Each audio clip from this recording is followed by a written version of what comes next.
एक बार नसरुद्दीन अपने बहुत पुराने दोस्त जमील साहब से मिले।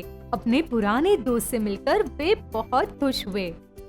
कुछ देर तक गपशप करने के बाद उन्होंने कहा, चलो दोस्त मोहल्ले में घूम आए। जमील साहब ने जाने से मना कर दिया और कहा, अपनी इस मामूली सी पोशाक में मैं लोगों से नहीं मिल सकता।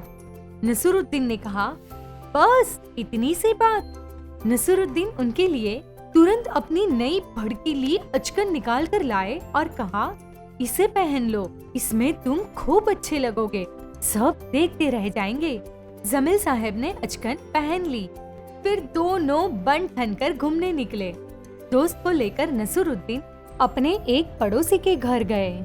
नसरुद्दीन ने अपने दोस्त का परिचय कराते हुए कहा, ये है मेरे खास दोस्त जमील साहब।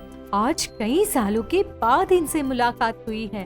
वैसे तो इन्होंने जो कपड़े पहन रखे हैं वो इनके ही हैं, लेकिन जो अचकन पहन रखी है वो मेरी है। यह सुनकर जमील साहब पर तो मानो घड़ों पानी पड़ गया। बाहर निकलते ही उन्होंने बुरा मुंह बनाकर नसरुद्दीन से कहा, तुम्हारी यह कैसी अक्ल है? यहाँ ये बताना जरूरी था कि यह अचकन तुम्हारी है। तुम्हारा पड़ोसी सोच रहा होगा कि मेरे पास अपने कपड़े ही नहीं है। नसरुद्दीन ने माफी मांगते हुए कहा, गलती हो गई, अब ऐसा नहीं कहूँगा। अब नसरुद्दीन उन्हें अपने दूसरे पड़ोसी से मिलाने ले गए। पड़ोसी ने उनका गर्मजोशी से स्वागत किया।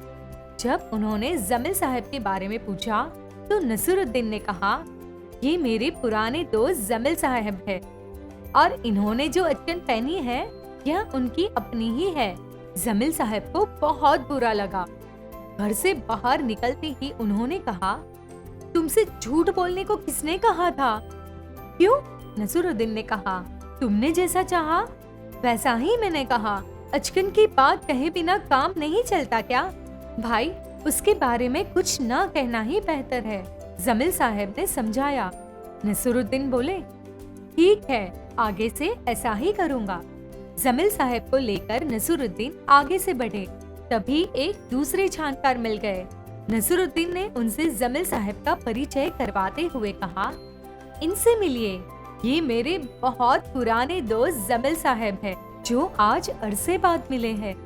इन्होंने जो अचकन पहन रखी है उसके बारे में कुछ न कहो तो ही अच्छा है। यह सुनकर जमील साहब ने अपना सिर पीट लिया।